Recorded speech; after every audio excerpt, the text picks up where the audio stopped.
Hello dear aspirants. आपके हिंदी के syllabus में एक स्पेशल टॉपिक मेंशन है जिसका नाम है हिंदी साहित्य का इतिहास। ये जो टॉपिक है 8 अंक का है। कितने मार्क्स का है? 8 मार्क्स का है। डियर एस्पायरेंट्स, इसके अंदर सब टॉपिक्स हैं। कहानी भी उसमें से एक सब टॉपिक है, उपन्यास है, उसके बाद है कविताएं, नाटक है, एक अंक की है, संस्मरण है, रेखा चित्र है। ये सब के सब किसके अंदर है? हिंदी साहित्य का इतिहास के अंतर्गत हैं। ठीक है। और ये जो टॉपिक है कितने अंक का है? 8 अंक का है। कहाँ का है? जम्मू कश्मीर का है। जेके बोस का है। किस सब्जेक्ट का? हिंदी का है। और क्लास कौन सी है? 10th क्लास है। तो किसी भी हालत में आपको ये पढ़ना ही पढ़ना है अगर आपको 8 मार्क्स को सिक्योर करना है, सेव करना है। ठीक है। डियर एस्पायरेंट्स, यहाँ पे मैंने लिखा है कि कहानी का शाब्दिक अर्थ क्या है। आपको मीनिंग भी आना चाहिए, इसका अर्थ क्या है। इसकी परिभाषा भी कम से कम एक आनी चाहिए। परिभाषा डेफिनेशन को कहा जाता है।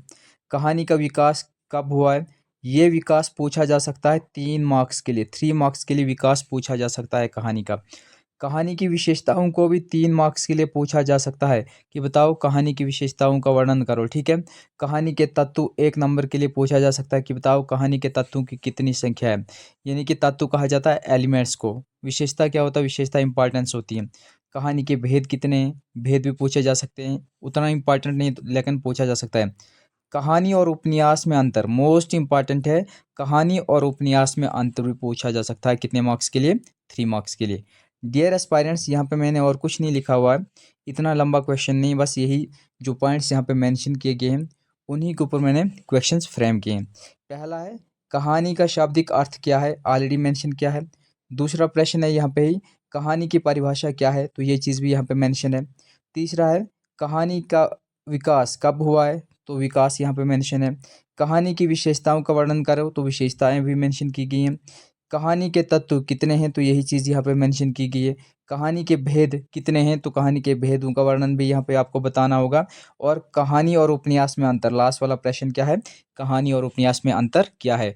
और ऐसे ही आपको उपन्यास के बारे में भी पढ़ना है, ऐसे ही आपको कविता के बारे में पढ़ना है, नाटक के बारे में पढ़ना है, तभी जाके आपके जो 8 मार्क्स हैं किस टॉपिक के? हिंदी साहित्य का इतिहास, तभी आपके वो 8 अंक सेव होंगे।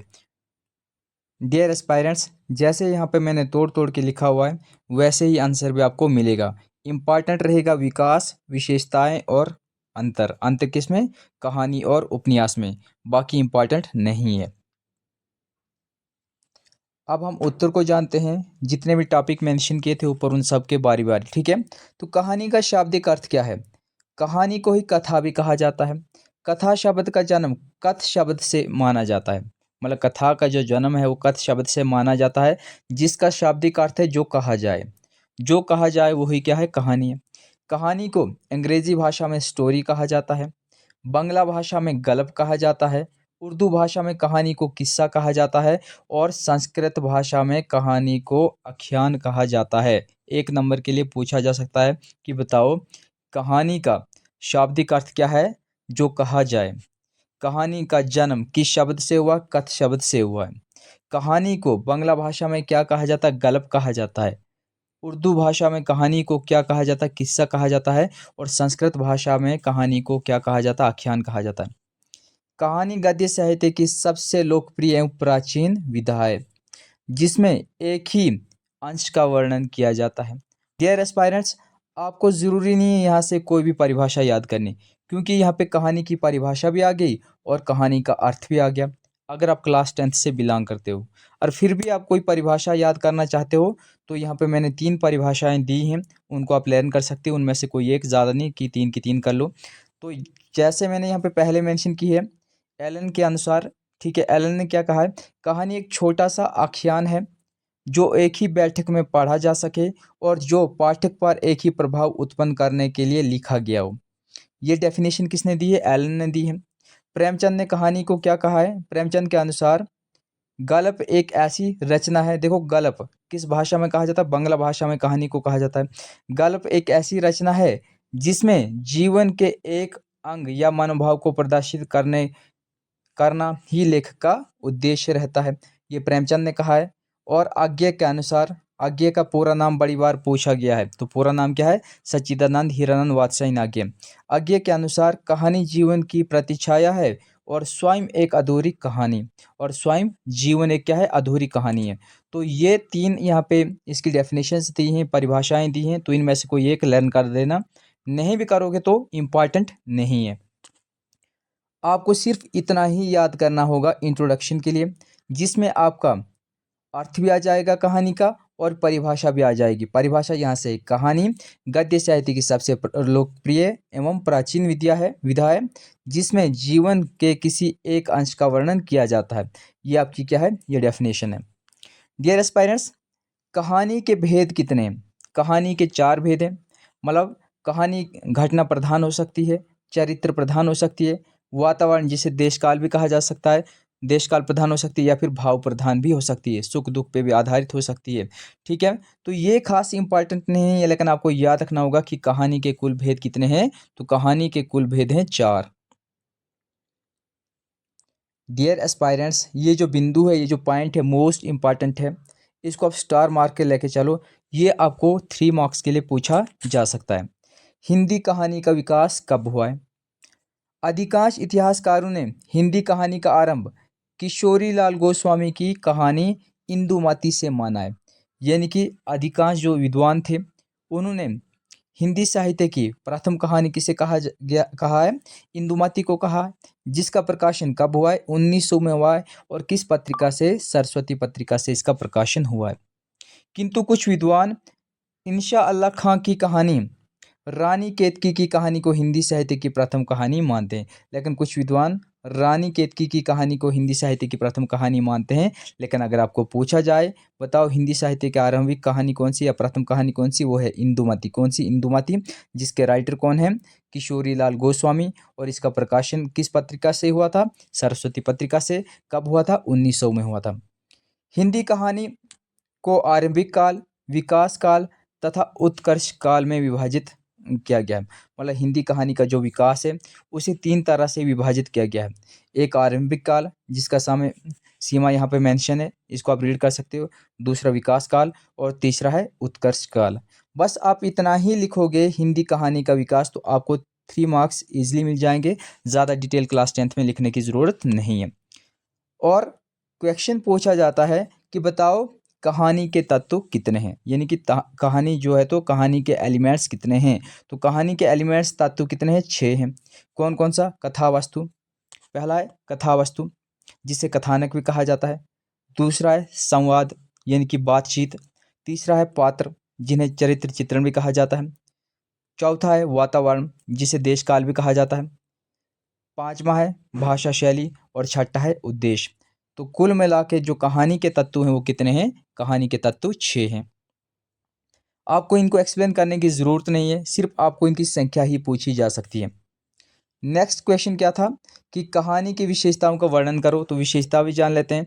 कम से कम आपको 3 से 4 विशेषताओं को याद रखना है, सबको याद करने की ज़रूरत नहीं है। कहानी आकार की दृष्टि में कैसी होती है? छोटी होती है। कहानी आकार की दृष्टि में छोटी होती है। कहानी कैसी होती है? छोटी होती है। कहानी को पढ़ने में कम समय लगता है। जब हम कहानी को रीड करते हैं तो कम समय इसको लगता है पढ़ने में। उपन्यास को आपको पता है बहुत ज़्यादा समय लगता है। कहानी में एक ही कथा होती है। मतलब कहानी में क्या होता है? एक ही कथा होती है। यहाँ पे थोड़ा एरर है, इसको ठीक कर लेना। ये क्या स्टेटमेंट? कहानी में एक ही कथा होती है, मुख्य कथा ही सिर्फ इसमें होती है। कहानी में जीवन के एक ही अंश या पक्ष पर आधारित होती है। यानी कि कहानी में जीवन के एक ही अंश का वर्णन किया जाता है, या फिर जीवन के एक ही पक्ष पर आधारित होती है। कहानी का प्रत्येक संवाद प्रभावशाली एवं रोचक होता है। मतलब जो कहानी का संवाद होता है, जो वाक्य होता है, वो प्रभावशाली होता है, रोचक होता है। कहानी की भाषा कैसी होती है? आसान होती है, सरल होती है। और कहानी में जो संवाद होते हैं वो कैसे होते हैं? वो छोटे होते हैं। तो ये थी कहानी की विशेषताएं कुछ। सिर्फ इनमें से आपको 3 से 4 विशेषताओं को लर्न करना है। 3 मार्क्स के लिए बहुत ज़्यादा है, ठीक है। अगर आप कहानी का अर्थ बता दोगे, कहानी की परिभाषा बता दोगे, साथ में 2-3 इंपॉर्टेंस भी मेंशन कर दोगे, तो आराम के आपको 3 मार्क्स मिल जाएंगे। नेक्स्ट है हिंदी साहित्य के प्रमुख कहानीकार।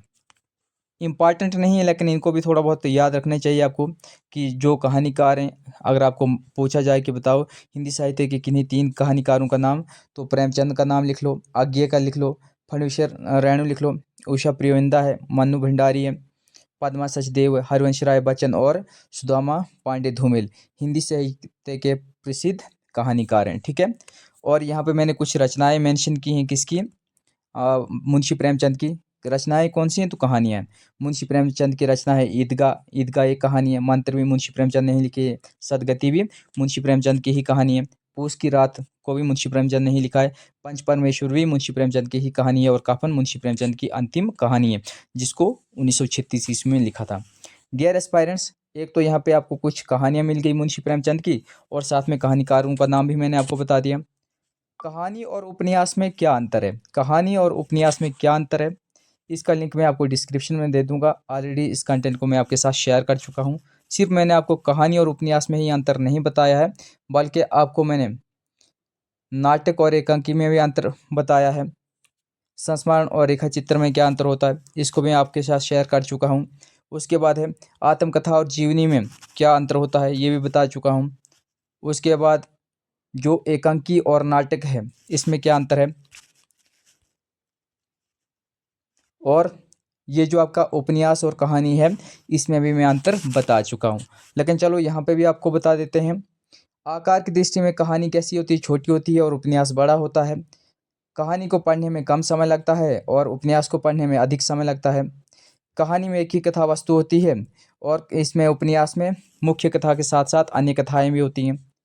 जीवन के एक ही अंश का वर्णन होता है, और इसमें संपूर्ण जीवन का वर्णन होता है। कहानी की कथा वस्तु सीमित होती है, मतलब लिमिटेड होती है, और इसकी व्यापक होती है, कोई सीमा नहीं होती है। भूमिका के लिए कोई स्थान नहीं होता, मतलब कहानी में इंट्रोडक्शन के लिए कोई स्थान नहीं होता, लेकिन आप उपन्यास में भूमिका लिख सकते हो। कहानी में जो पात्र होते हैं वो बहुत कम होते हैं, जो कलाकार होते हैं कम होते हैं, लेकिन जो उपन्यास है उसमें कलाकार अधिक होते हैं। प्रत्येक संवाद प्रभावशाली होता है, जैसे आपने इंपॉर्टेंस में पढ़ा भी कि जो कहानी है उसका प्रत्येक संवाद कैसा होता है, रोचक होता है, प्रभावशाली होता है। लेकिन यहाँ पे सारे संवाद प्रभावशाली नहीं होते, कुछ प्रभावशाली होते हैं। कहानी में उद्देश्य समझना पड़ता है, कहानी का जो एम होता है, जो मैसेज होता है वो समझना पड़ता है। लेकिन उपन्यास का जो उद्देश्य होता है वो स्पष्ट मेंशन किया जाता है। हिंदी साहित्य की जो प्रथम कहानी वो इंदुमती है, किसने लिखी है, किशोरी लाल गोस्वामी ने लिखी है। और किसके अनुसार, आचार्य रामचंद्र शुक्ल के अनुसार। और परीक्षा गुरु क्या है, परीक्षा गुरु हिंदी साहित्य का प्रथम उपन्यास है, किसने लिखा है, श्रीनिवास दास ने लिखा है। डियर एस्पायरेंट्स, ये कंटेंट अगर आपको अच्छा लगा, लाइक शेयर और सब्सक्राइब जरूर करें। Thanks for watching.